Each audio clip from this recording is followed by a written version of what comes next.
How to use DexScreener with Phantom Wallet. I have in here this particular article that can help us with this. So to use this, you can just select a centralized exchange like Binance and create an account. Log into Binance by using Gmail or another login method.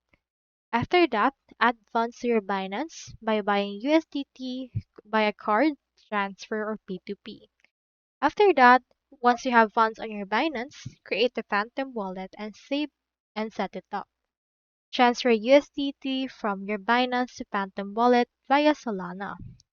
Next, use a DEX by connecting Phantom wallet and swap USDT for with right there. You can either choose Radium, Jupiter, or Orca. So we have in here some options. If you want Radium, just open it, connect Phantom wallet by selecting USDT or WIF and swap it right here or trade. Track trades on DexScreener once you have connected those to monitor transactions. Keep some sol for fees and true if you have some sol for gas fees. So that's all there is today and I hope this video helped you out.